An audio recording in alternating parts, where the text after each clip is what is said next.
Alors voici les deux livres sur lesquels je me suis basé pour résoudre cette chasse sur la trace de la chouette d'or. Tout d'abord, le livre original de M. Becker et Valentin aux éditions Mania. Et ensuite, ce livre de M. Becker, Les Cahiers secrets, avec des documents inédits, dont le cahier des charges des énigmes.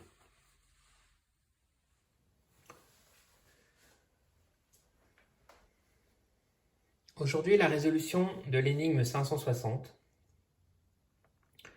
Alors avec un titre, Ad Augusta per Angusta. Ensuite, un texte. Quand à Carasburg, tu auras Albion dans le dos, cherche l'ouverture qui révèle la lumière céleste, ne t'attarde pas, ne demande pas ton reste, mais apprête-toi à marcher sur les eaux. Par 2 fois, Neptune viendra à ton secours et te mènera loin du septentrion glacé.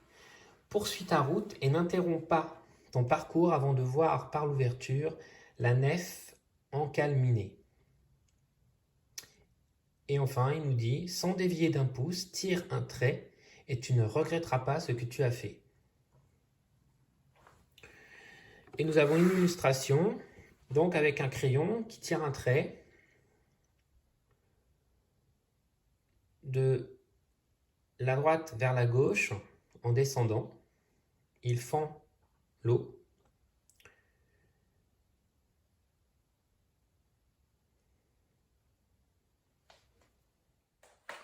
Donc voici le cahier des charges final. Le texte est le même. Et enfin, nous avons les consignes pour l'illustration. Donc un crayon qui fend la mer, du haut de la page à droite vers le bas à gauche. Voici, nous allons donc maintenant résoudre cette énigme. Alors, quand nous décryptons le texte, nous avons quand à Carusburg. Carusburg, c'est le nom de Cherbourg en latin. Tu auras Albion dans le dos. Ici, Max fait référence à la perfide Albion, l'Angleterre. Il nous demande de chercher l'ouverture, la lumière céleste. Ne t'attarde pas, ne demande pas ton reste, mais apprête-toi à marcher sur les eaux. Par 2 fois, Neptune, le dieu des mers, viendra à ton secours et te mènera loin du septentrion glacé. Le septentrion glacé, le pôle Nord. Poursuis ta route et n'interromps pas ton parcours avant de voir par l'ouverture la nef. Alors, l'ouverture, Bourges. Nous avons vu dans la deuxième énigme où il nous demande de trouver l'ouverture. Nous allons rester cohérents et rester sur notre ouverture, Bourges. Et enfin, alors, il nous demande aussi, en regardant Bourges, de voir la nef encalminée qui, pour moi, correspond à la spirale. Pourquoi la spirale? Tout simplement parce que, en fait,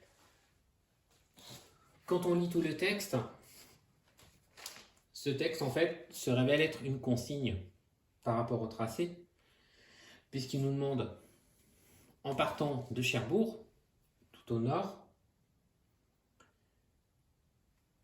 il nous dit de tourner le dos à Albion, à l'Angleterre, et en fait d'avancer, donc de descendre vers le sud. Il nous demande de ne pas traîner, donc de bien avancer. Il nous dit que nous allons marcher sur l'eau, et il nous précise d'ailleurs que nous allons marcher sur l'eau 2 fois. Et qu'à ce moment-là, c'est pour ça que Neptune, dieu des mers, va nous aider. Cela nous mènera loin du nord, donc il veut qu'on descende quand même beaucoup au sud de la France. qu'on n'interrompt pas notre parcours, qu'on continue. Par contre, il nous demande de faire attention à Bourges, par l'ouverture, de voir l'ouverture, de viser l'ouverture, et nous donne une consigne qui est que quand nous verrons la nef encalminée par l'ouverture, de tirer un trait.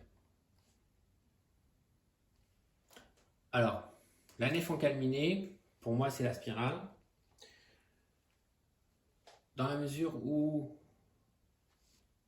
en fait, quand on regarde le visuel, nous voyons un crayon qui tire un trait.